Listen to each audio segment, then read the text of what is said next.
नमस्कार, आप देख रहे हैं जी उत्तर प्रदेश उत्तराखंड। आपके साथ मैं हूं आंचल कादिया। 2027 के विधानसभा चुनाव में पहले बीएसपी में बड़ी उठापटक हुई है। पार्टी सुप्रीमो मायावती ने अपने भतीजे आकाश आनंद से पार्टी की सभी जिम्मेदारियां वापस ले ली है। आकाश आनंद को बीएसपी के सभी पदों से हटा दिया गया है, तो वहीं पर मायावती ने अपने भाई आनंद कुमार को राष्ट्रीय कोऑर्डिनेटर बनाया है। इनके अलावा राज्यसभा सांसद रामजी गौतम को भी पार्टी का नेशनल कोऑर्डिनेटर बना दिया गया है। कुछ दिनों पहले भी आकाश के ससुर अशोक सिद्धार्थ को पार्टी से बाहर का रास्ता दिखा दिया गया था। मायावती ने आकाश को हटाने के पीछे अशोक सिद्धार्थ को जिम्मेदार बताया है। बहुजन समाज पार्टी की नजर 2027 में होने वाले उत्तर प्रदेश विधानसभा चुनाव पर टिकी हुई है। चुनाव से पहले बसपा संगठन को मजबूती और धार देने में जुटी हुई है। तो आज माहौल टाइट है में इसी मुद्दे पर चर्चा करेंगे कि आखिरकार मायावती की मिशन 27 की पर नजर है और ऐसे में क्या कुछ तैयारियां मायावती की तरफ से की जा रही है। इसी पर हम चर्चा करेंगे। तमाम मेहमान हमारे साथ जुड़ेंगे। पहले आपको एक रिपोर्ट दिखाते हैं।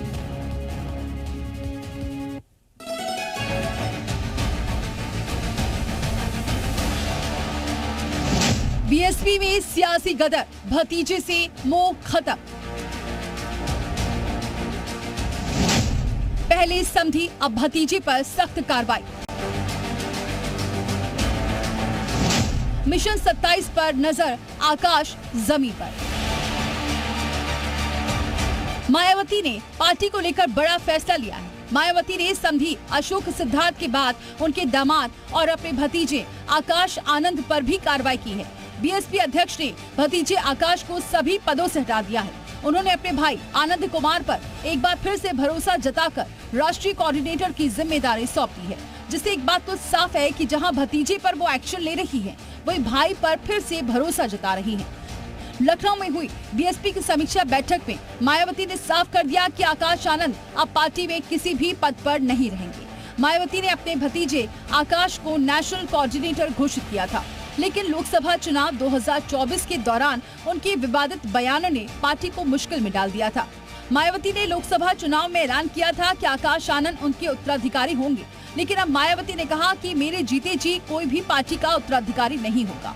उनके इस बयान के बाद मायावती ने आकाश आनंद से नाराजगी और पार्टी का संदेश साफ कर दिया।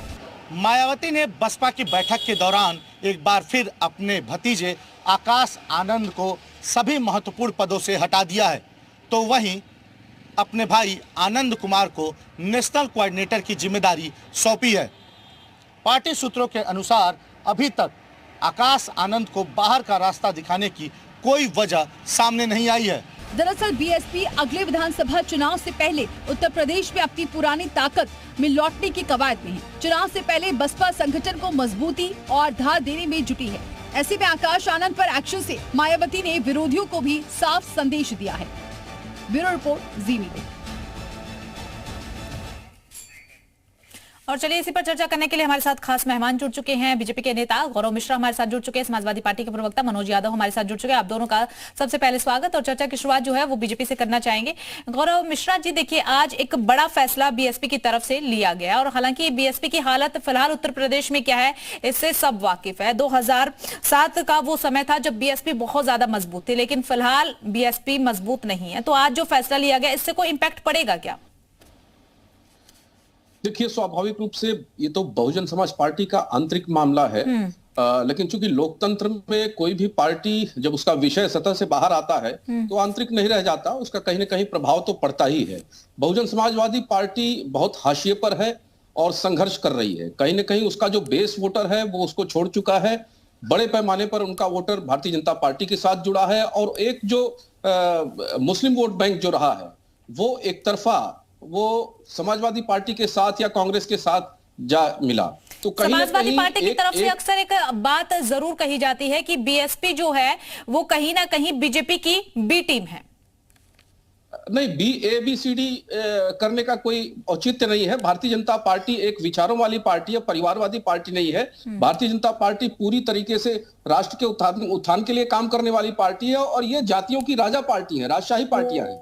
एक परिवार अगर खत्म कर दिया जाए, हटा दिया जाए, तो उन पार्टी का वजूद ही खत्म हो जाएगा। तो स्वाभाविक है जहां राज परिवार होगा वहां इस तरह के संघर्ष, इस तरह की समस्याएं उपजेंगी और उससे उनको दो चार होना ही पड़ेगा। आज चाहे वो उनके भतीजे हों, चाहे वो महाराष्ट्र में आपने एक भतीजे को देखा या पश्चिम बंगाल में एक भतीजे को देख रहे हैं, सभी जगहों पर इस तरह के अंतर संघर्ष से ये ऐसे दल जूझ रहे हैं। और लोकतंत्र का मखौल उड़ा करके जो भी पार्टियां अस्तित्व में आएंगी, चाहे अभी आपने आम आदमी पार्टी को देखा जिस तरह से वो राइज की और जिस तरीके से उसका डिक्लाइन हुआ, ऐसे डिक्लाइन होना स्वाभाविक है और निश्चित रूप से होगा, क्योंकि उसमें सबका उत्थान हो ही नहीं सकता। जैसे भारतीय जनता पार्टी का नारा है सबका साथ, सबका विकास, सबका प्रयास, सबका विश्वास, वो मूल चरित्र, वो मूल भावना उनके काम में दिखाई नहीं देता। तो कहीं ना कहीं प्राइवेट लिमिटेड कंपनी बनकर के ऐसी पार्टियां रह जाती हैं और उसमें आम जनता की जो एक सहूलियत है, उनका जो विकास है, उनका उत्थान है, वो पीछे रह जाता है। तो उनको ऐसे संघर्षों से जूझना पड़ता है और इसी संघर्ष से समाजवादी पार्टी भी जूझी है। ऐसा नहीं है, 2017 में आप लोगों ने देखा किस तरह से उनके परिवार में घमासान महाभारत मचा हुआ था और वो कहीं ना कहीं अंतर संघर्ष आज भी उनके दल में है। और जिस तरह से बसपा के ऊपर एक गिद्ध दृष्टि कांग्रेस की भी है, यानी कि आप कुल मिलाकर के ये कहना चाह रहे हैं गौरव मिश्रा जी कि जिस तरीके से परिवारवाद को लेकर के पार्टी साथ चलती है, तो परिवारवाद की वजह से पार्टियों में फूट भी पड़ती है। यही हाल समाजवादी पार्टी का और यही हाल बीएसपी का फिलहाल देखने को मिल रहा है। आप जब राजतंत्र हुआ करता था उस समय से अगर इतिहास के पन्नों को पलटेंगे तो जिन परिवारवादी या राजशाही पार्टियां जो रही हैं उनके अंदर तो ये संघर्ष होना ही होना है। चलिए ठीक है, पूरा ट्रैक रिकॉर्ड है उसका। ठीक है, भारतीय जनता पार्टी को इनसे कोई ठीक है। फर्क नहीं हमारे साथ प्रोफेसर कालीचरण भी जुड़ चुके हैं, दलित चिंतक है जो कि कालीचरण जी, आपका सबसे पहले स्वागत। और आज एक बड़ा फैसला बीएसपी की तरफ से लिया गया है और कहीं ना कहीं कहा जा रहा है कि ये फैसला इसीलिए लिया गया है 27 की राह को देखते हुए।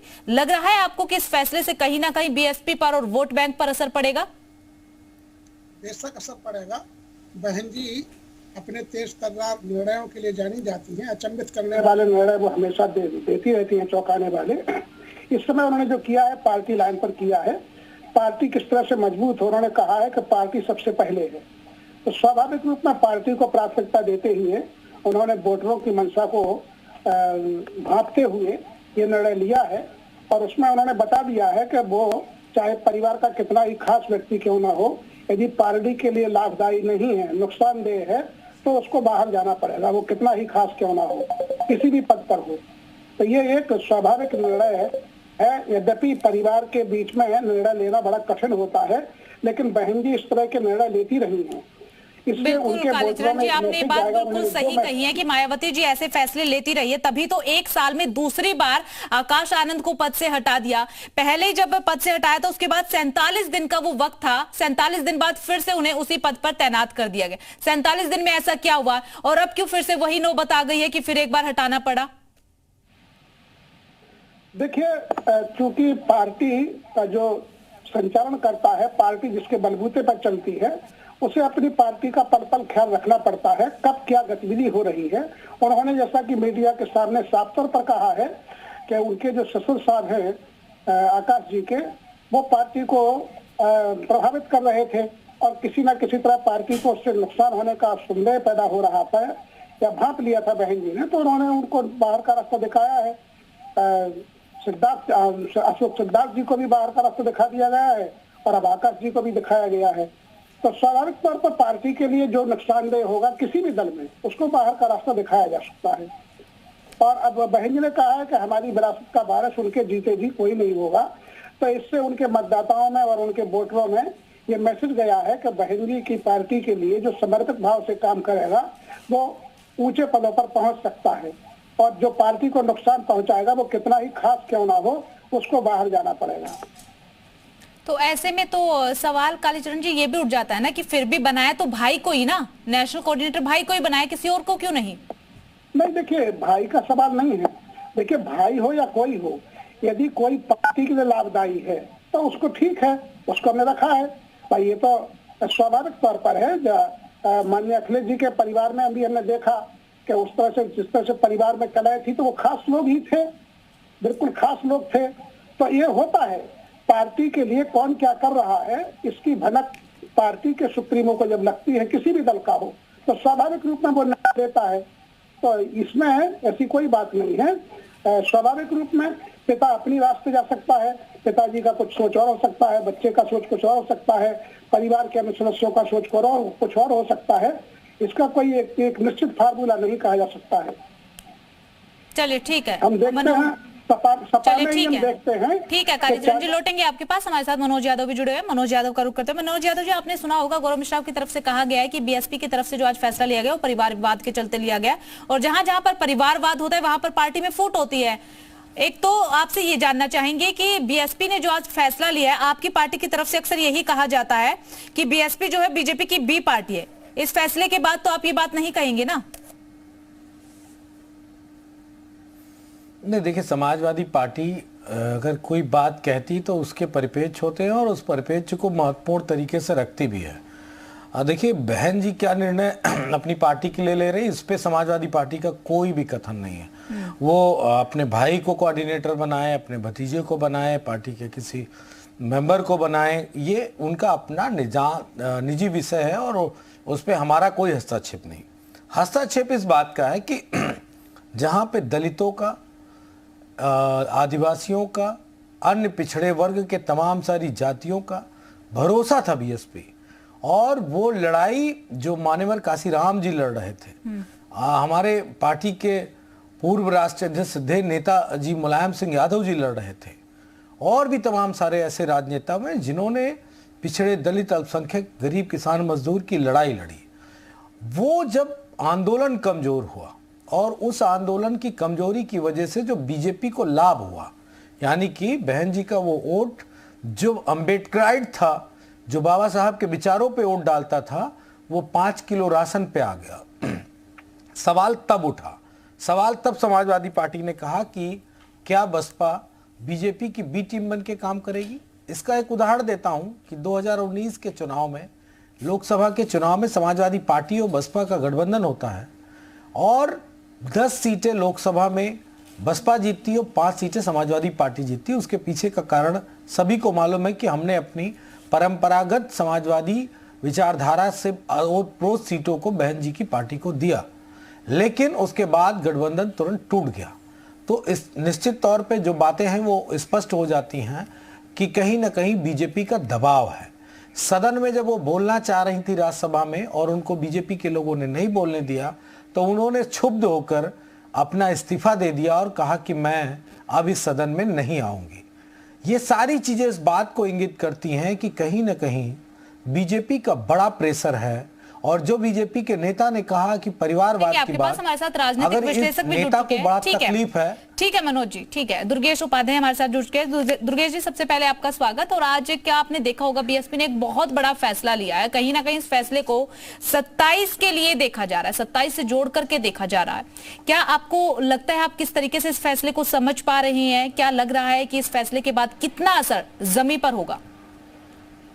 देखिए, निश्चित रूप से ये जो बसपा सुप्रीमो ने ये एक बहुत बड़ा फैसला लिया है और उन्होंने अपने भतीजे को जिस तरह से बाहर का रास्ता दिखाया है और जिस तरह से एक पारिवारिक विवाद का भी आज जो प्रेस रिलीज भी जारी हुई है उसमें उसको अगर गौर से पढ़ें तो पता चलता है कि उनकी एक पीड़ा कहीं ना कहीं कि किस तरह से भाई भतीजा और परिवार के लोगों ने किस तरह से उनके साथ एक उनको डिच करने का काम किया है, और अशोक सिद्धार्थ पर जिस तरह से उन्होंने आरोप लगाया है आकाश आनंद के कैरियर को बर्बाद करने का, निश्चित रूप से दिखाता है कि कहीं ना कहीं बहुजन समाज पार्टी में सब कुछ अच्छा नहीं चल रहा है। और मायावती जी जिस तरह से पिछले लंबे समय से चुनाव हारती चली जा रही हैं, उनका जनाधार खिसकता चला जा रहा है, उनके सामने सबसे बड़ी चुनौती है पार्टी को कहीं ना कहीं मुख्य धारा में बना करके ले आके रखना।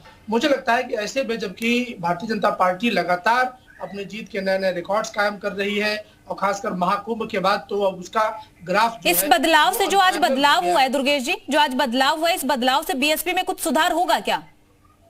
देखिए, मुझे ऐसा कुछ खास नहीं लगता कि आकाश आनंद को या अशोक सिद्धार्थ को पार्टी से बाहर निकालने से या उन पर कार्रवाई करने से। चलिए ठीक है, कालीचरण जी आप कह रहे थे कि इस फैसले से पार्टी में सुधार होगा निश्चित तौर पर, लेकिन आपने सुना ना दुर्गेश उपाध्याय कह रहे कि कोई बदलाव की उम्मीद इतनी खास नजर नहीं आ रही है। अपना अपना विचार है, वो जो दृष्टि से देख रहे हैं उनकी अपनी दृष्टि है। देखिए, असल में ये मैसेज जाता था, जैसे बहनी ने एक बार कहा था कि हमारा वारिस जो है हमारी ही जाति आएंगे मनोज जी। बाद में फिर उन्होंने घोषित किया कि जाकर के आकाश जी को तो घोषित ही कर दिया था, तो उससे एक अलग मैसेज गया था। लेकिन अब कम से कम तमाम दलित जातियां हैं, अति पिछड़ी जातियां हैं, उनमें ये उम्मीद बढ़ेगी कि बहन जी जातिवाद से बाहर आ गई हैं, परिवारवाद से भी निकलने की कोशिश कर रही हैं। मूल मकसद अभी है कि पार्टी को मजबूती प्रदान करना। देखिए, पार्टी को जो खोना था सब खो दिया, अब केवल उसे ये देखना है अपना मंथन करके कि पार्टी को किस तरह से रिवाइव किया जाए, और उस जद्दोजहद में लगी हुई है। उन्हें निश्चय ही फीडबैक मिला होगा। और देखिए, अभी जैसे कुछ लोग कह रहे हैं कि बी टीम है या बी टीम करके बदनाम किया जाता है। यदि बहन जी ने राज्यसभा में भाजपा से क्षुब्ध होकर के इस्तीफा दिया था तो उनकी बी टीम क्यों बनेगी? स्वाभाविक रूप में वो उनसे तो नाराज ही होंगी, क्योंकि उनकी नाराजगी के चलते ही तो त्याग पर दिया था, राज्यसभा छोड़ी थी, क्योंकि दलितों का पक्ष रखने के लिए बीच में उनसे टोका टाकी की जा रही थी। तो ये तमाम प्रकार के मीडिया द्वारा जो कयास लगाए अच्छा, जाते हैं। ठीक है कालीचरण जी, एक बात आप बताइएगा कि आज जो बीएसपी की हालत है, कहीं ना कहीं उसके पीछे वजह परिवारवाद तो नहीं है? नहीं, कई कारण है। देखिए, परिवारवाद नहीं है, कई कारण है। उसमें कई प्रकार के इवेंट काम करते हैं। ये सही बात है कि बदले हुए, जैसे देखिए अभी हमारे एक प्रवक्ता कह रहे थे कि भाजपा में वोट जाके ट्रांसफर हुआ है या 5 के लॉस में बच गया है। उन्हें यह ध्यान रखना चाहिए कि इसी उत्तर प्रदेश में सपा को बहुत बड़ी संख्या में वोट ट्रांसफर हुआ था। वो ना 5 किलो आटे पर गया, ना वो कमल के फूल पर गया, और उत्तर प्रदेश में जाकर के भाजपा को पटकनी दी और सपा को एक अच्छी स्थिति में लाके खड़ा किया। तो ऐसा कुछ नहीं है। ये संविधान को लेकर देखिए, बहन जी की पार्टी मानवर कांसी राम के नियम उनसे चलती है। ठीक है मनोज जी, ठीक है कालीचरण जी, मनोज जी को लेकर के चलती है। ठीक है कालीचरण जिससे बाबा साहब का मूवमेंट, ठीक है कालीचरण जी, आएंगे। प्रोफेसर कालीचरण जी ने जो बात कही बिल्कुल सही कही है। समाजवादी पार्टी उस आंदोलन के पक्षधर में है जिस आंदोलन को मान्यवर बाबा साहब भीमराव अंबेडकर जी ने और मान्यवर काशीराम जी ने चलाया था, और जिसको बहन जी ने बढ़ाया भी। लेकिन अब अगर समाजवादी पार्टी पे हमला होगा या समाजवादी पार्टी अगर कोई काम कर रही होगी अपने उस SC ST और OBC समाज के लिए, उस पर अगर कोई टीका टिप्पणी करके कोई बात कहेगा, हम राशन देके थोड़ी नहीं हमको वोट दिया। बात बिल्कुल सही है। हमें तो बाबा साहब भीमराव अंबेडकर के संविधान बचाने के लिए वोट दिया, और वो इसलिए दिया क्योंकि बीजेपी का सांसद अयोध्या का कह रहा था 400 अगर सीटें आ जाएंगी लोकसभा की तो हम संविधान बदल देंगे। तो नुकसान किसका होगा? नुकसान तो OBC SC ST समाज का होगा, लेकिन बीजेपी और किसी का थोड़ी नहीं होगा। ये हमारे उपाध्याय जी का थोड़ी नहीं होगा। मनोज जी, बीजेपी तो ये कह के चलती है ना कि हमारी पार्टी सबका साथ सबका विकास। गौरव जी, तो EWS वालों का आरक्षण नहीं लुट गया? लुटा तो OBC और SC समाज के लोगों का आरक्षण लुट गया। तो कौन सा सबका साथ सबका विकास है भाई? ये कौन सी बात कही जाएगी बीजेपी के द्वारा जो सत्य कसौटी पे खरी उतरेगी? ठीक है, कुछ जवाब तो ले बताओ लेते हैं। आप लोग। ठीक है, जवाब ले लेते हैं। तो घोटाले वाला, कुंभ भी कराया तो भ्रष्टाचार वाला। ठीक है, जवाब ले लेते हैं। गौरव जी। अचल जी, समाजवादी पार्टी और बहुजन समाजवादी पार्टी के हर प्रकार के आपस में तालमेल बन चुके हैं पूर्व में, और आपने देखा किस तरीके से उनकी जान को ही खतरा हो गया। समाजवादियों ने मिलकर के VIP गेस्ट हाउस का कांड कर दिया, और चुनाव में भी जिस तरह से अब ये दलित कर रहे हैं। पहले तो काशीराम जी का विरोध, अंबेडकर जी का विरोध, और दलितों पर जितना एट्रोसिटी कोई विरोध नहीं हुआ। अनावश्यक बात मत करिए। कौन सा विरोध हुआ? मान्यवर काशीराम जी का, श्रद्धेय नेताजी का गठबंधन हुआ, सरकार बनी। दलितों के, अरे अटल बिहारी वाजपेयी ने कहा था कि मेरे पैर में ये कांटे की तरह चुभते थे नेताजी को और मान्यवर काशीराम जी को, और मैंने कांटे को कांटे से निकाल के फेंक दिया। ये बात तो अटल बिहारी वाजपेयी जी ने कही थी। के वोट मिल जाओ। अब बताओ कौन किसको चुपता था? कहीं पिछड़ा और दलित एक हो जाएगा तो ये सामंतवादियों की और मनवाद को मानने वालों की कोई सत्ता ही नहीं आएगी। इसीलिए आप षड्यंत्र करते हो। आप समाजवादी पार्टी को बदनाम करोगे, आप बहन जी को बदनाम करोगे। अरे वो दलित की बेटी थी, उनको दौलत की बेटी से नवाजा इन भाजपाइयों ने। आज आप बड़ा बीएसपी के लिए बोल रहे हैं। बेटी को दौलत की बेटी कहा। आप सुनिए, आज आप बड़ा बीएसपी के लिए बोल रहे हैं, बहन जी करके बड़ा रिस्पेक्ट आप दे रहे हैं, लेकिन वो वक्त भूल गए क्या जब बीएसपी को लेकर के ये भी कहते थे आपकी पार्टी वाले कि बीजेपी की कोर टीम है? आज नहीं कहेंगे कि बीजेपी की कोर टीम है बीएसपी? कोर टीम है तो उसके पीछे मैंने कहा कि बड़ा दबाव है, बहुत बड़ा दबाव है। किसकी तरफ से? किसकी तरफ से दबाव? ये बात कौन नहीं, बीजेपी की तरफ से। गौरव जी, क्या आपकी तरफ से बीएसपी पर दबाव है? देखिए, अभी लगातार दिल्ली में दबाव डाला जा चुनाव रहा हुआ है। है। ठीक है, जवाब ले लेते हैं। के मूवमेंट दिल्ली में चुनाव ठीक है, हुआ जवाब ले लेते हैं। ठीक है मनोज जी, जवाब ले लेते हैं। 93 सीटों पर 1000 वोटों से कम आई है। लगभग 45 सीटों पर नोटा से भी कम वोट मिला है। और समाजवादी पार्टी का तो सुपड़ा साफ है वहां पर, कह लीजिए। तो जिसका परफॉर्मेंस ऐसा रहेगा तो वो निश्चित रूप से अपने पार्टी में कुछ ना कुछ फेरबदल करेगा। लड़े कहां थे? अपने भविष्य को ध्यान में रखते हुए। लड़े थे? लेकिन जो गिद्ध हम लड़े कहां थे? पार्टी दिव्य पुरुष, लगा करके बैठी हुई है, ज्ञानी बहुजन पुरुष समाज पार्टी गौरव के मिश्रा जी, वोटों हम कहां लड़े थे? वो फलीभूत कौन नहीं सा होने ज्ञान वाला है। जनता को बता रहे हो? झूठ कांग्रेस के खाओ, साथ झूठ लड़ रहे थे परोसो। ना। कांग्रेस का हम तो कहां साथ लड़े कर थे रहे दिल्ली ना। में चुनाव? आप आम आदमी पार्टी को गौरव कर रहे थे मिश्रा, समर्थन। दिव्य आप तो पुरुष, कर ज्ञानी रहे थे ना। पुरुष, तो क्यों नहीं समाजवादी सरकार बनवा लिया? पार्टी ने तो अपना जनता समर्थन आप लोगों के साथ नहीं है। आप ना पार्टी को हरियाणा दिया में, था। ना महाराष्ट्र में, You don't ना know। मध्य प्रदेश में। और क्या सारे बुद्धि चुनाव हार रखते हो? करके बैठा है। कम से कम बुद्धि तो सही रखो। ब्राह्मणों का अपमान करा रहे हो, टीवी पे झूठ बोलते हो बैठे हो और मेरे सामने आओगे तो पकड़े जाओगे। और प्रचंड बहुत बहुमत से हार गए। अयोध्या पे, अरे अभी तक दिल्ली पे थे, अयोध्या पहुंच गए। बुरी तरह से हार गए। कौन से? इसलिए जनता ने परेशान में जवाब हो? दे दिया अच्छी हम तरह तो से। रामपुर भी हार गए थे, उठा के पटका नहीं पटका। लोकतंत्र के रामपुर भी हार गए थे और उठा के पटका लोकसभा में नहीं पटका। जनता का शासन चलेगा। व्यक्ति तुमको भगवान परिवार मुक्त करे। नहीं चलेगा। मैं ईश्वर से प्रार्थना करता हूँ, एक हाथ जोड़ के मैं ईश्वर से प्रार्थना करता हूँ कि गौरव मिश्रा को परिवार से बहुत दिक्कत है, इनको चलिए, ठीक है। मुक्ति दो, ठीक है। इनको परिवार से मुक्ति दो। ठीक है, नहीं मनोज जी, थोड़ी सी भाषा का आप ख्याल रखिएगा। ठीक है, इनको योगी बनाओ। ठीक है। दुर्गेश पांडे जी, आपके पास आते हुए क्या आपको लग रहा है, एक बहुत ही इस समय की बहुत ज्यादा कमी है, इसलिए जल्दी से जल्दी समझाने की कोशिश कीजिएगा कि जो आज फैसला लिया गया है, इस फैसले से कितना बदलाव बीएसपी में आने की उम्मीद आपको लग रही है? देखिए, निश्चित रूप से जैसे कि अभी हमारे साथी पैनलिस्ट कह रहे थे कि जिस तरह से बहुजन समाज पार्टी का परफॉर्मेंस पिछले कुछ सालों से, बल्कि लंबे समय से लगातार गिरता चला जा रहा है, तो निश्चित रूप से इसका दबाव बसपा सुप्रीमो पर काम कर रहा है। उन्होंने एक प्रयोग अपने भतीजे आकाश आनंद के माध्यम से करने की कोशिश की थी ताकि पार्टी में थोड़ी सी नई जान फूंकी जा सके, और वो कुछ हद तक थोड़ा सा हम लोगों को भी लग रहा था, जो भी राजनीति पे नजर रखते हैं, उनको लग रहा था कि शायद वो युवा हैं, युवा पीढ़ी उनसे जुड़ेगी।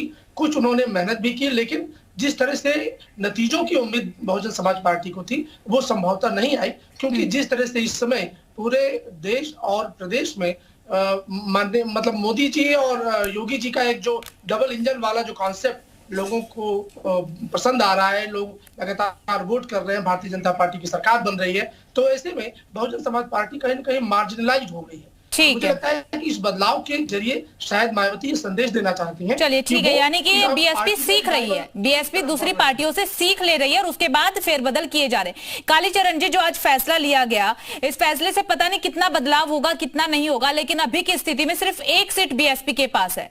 27 में कितनी सीटों की उम्मीद? देखिए, अभी से उम्मीद तो किसी की भी लगाना ठीक नहीं है, क्योंकि पता नहीं बीच बीच में क्या गतिविधि होती है, किस तरह के राजनीतिक परिवर्तन होते हैं, कौन सी घटनाएं दुर्घटनाएं घटती हैं, उस पर निर्भर करता है। फिर भी कुछ सीट का हर एक पार्टी जो है एक एजेंडा लेकर के चलती है, हर एक पार्टी का एक एजेंडा होता है। फिर भी हम आश्वस्त हैं कि दलित समाज फिर से बीएसपी को मजबूत करेगा, क्योंकि बीएसपी यदि मजबूत नहीं होगी तो हिंदुत्ववादी शक्तियां ताकत में आएंगी, और हिंदुत्ववादी शक्तियां जब ताकत में आएंगी तो संविधान खतरे में पड़ेगा, और संविधान को खतरे में पड़ने का मतलब है दलित फिर से पूरी तरह से पददलित हो जाएंगे। इसलिए दलित वर्ग कभी नहीं चाहेगा कि संविधान को मानने वाली, बाबा साहब को मानने वाली, मानवर कांशीराम साहब के मार्ग पर चलने वाली पार्टी कमजोर हो। दलितों को अच्छी तरह समझ में आ गया है और वो अपनी पार्टी को पुनः से फिर से ताकतवर करके और आगे लाने की कोशिश करेंगे। यानी कि पूरा विश्वास है कि 27 में दलित वोट बैंक आपके साथ ही है। बिल्कुल बिल्कुल। चलिए, ठीक है, तो आप सभी का बहुत बहुत शुक्रिया हमारे साथ जुड़ने के लिए। और आज बीएसपी की तरफ से एक बहुत बड़ा फैसला लिया गया। अब इस फैसले का 27 पर कितना असर पड़ेगा, ये देखना काफी खास रहेगा। फिलहाल इस खास बुलेटिन में सिर्फ इतना ही, बाकी तमाम बड़ी खबरों के लिए बने रहिएगा।